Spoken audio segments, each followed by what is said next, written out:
आज बहुत important topic पे चर्चा करेंगे अन्नपूर्णा, वो है वॉलेटिलिटी। ओके वॉलेटिलिटी का मतलब क्या है? सर, जब प्राइस बहुत ज़्यादा फ्लक्चुएट करते हैं तो उसको सही वोलेटिलिटी बात बोलते है। हैं। आपके निजी जीवन में कुछ है जो बहुत वॉलेटाइल होता है, वो क्या है? निजी जीवन में बहुत वॉलेटाइल होता हो। मूड कितना वॉलेटाइल होता है ना, मूड स्विंग्स। राइट। कुछ मोमेंट पहले बहुत अच्छा फील होता है, फिर सडनली खराब फील होने लग जाता है, फिर बहुत अच्छा फील होने लग जाता है। सबके साथ होता है राइट। और वो यूनिक है और वो लीनियर नहीं है, ऐसे ऐसे ऐसे ऐसे ऐसे करता है। राइट। लेकिन अगर लॉन्गर टाइम होराइजन पे देखोगे तो जैसे जैसे आप लाइफ में ग्रो करते हैं, चाहे प्रोफेशनली चाहे पर्सनली, तो मूड धीरे धीरे स्टेबल होने लग जाता है। ओके। तो एक पैटर्न है। आपको पता है आपके मूड को कौन इन्फ्लुएंस करता है?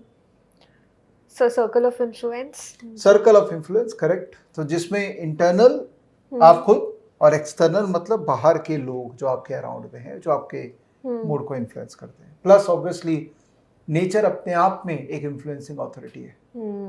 जो हो सकता है कि स्टार्स और मून और इन सब के जो प्लानिटरी एक्शंस है उसके कारण भी आपके मूड पे इम्पैक्ट होता है। ओके। इसलिए पीपल पे लॉट ऑफ अटेंशन जो एक्चुअली एस्ट्रोलॉजी करते हैं ना, लोगों को लगता है एस्ट्रोलॉजी जो है वो ब्लफिंग है। एक्चुअल में ब्लफिंग नहीं है।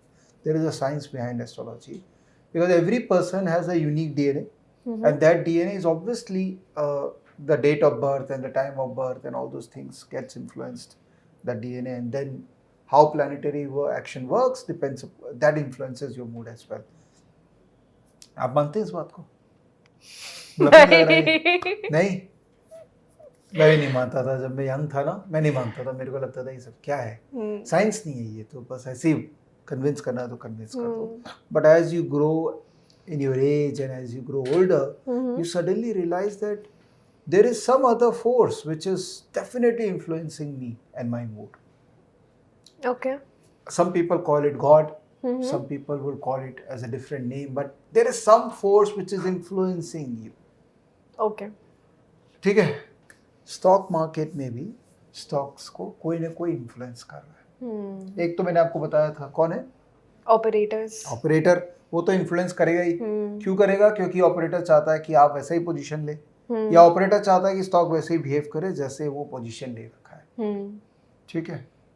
हर ऑपरेटर का एक कैरेक्टर है। हर इंसान का एक कैरेक्टर है, तो हर ऑपरेटर का भी एक कैरेक्टर है। कुछ ऑपरेटर्स होते हैं जो थोड़े से ठंडे और नरम मिजाज के होते हैं, तो उनको ऐसा नहीं है कि स्टॉक में हर वक्त निकलना है, घुसना, हर वक्त काम करना है। कुछ ऑपरेटर होते हैं जो बहुत ही एग्रेसिव होते हैं कि आज लेना आज बेचना, आज लेना आज बेचना है। ठीक है? एक कैटेगरी ऑफ ऑपरेटर है जिसको ऑपरेटर नहीं बोलेंगे, बट वो एक है कैटेगरी, वो है प्रमोटर। ओके। हो सकता है कुछ प्रमोटर्स ऑपरेटर हो। ठीक है? अब वो प्रमोटर कई लोग होते हैं कि जो अपने स्टॉक पे ज़्यादा काम करते हैं और अपने बिजनेस में कम काम करते हैं। ओके। उनको अपने स्टॉक में एक्टिवली काम करने में मज़ा ज़्यादा आता है। कई ऐसे मैं भी जानता हूँ उनको, बट मैं नाम नहीं लूँगा यहाँ पे। हर स्टॉक का एक वोलेटिलिटी को डिसाइड कौन करता है? उस स्टॉक का खुद का इंटरनल कैरेक्टर और जो एक्सटर्नल इन्फ्लुएंसेस है जो स्टॉक के ऊपर में काम कर रहे हैं। ओके।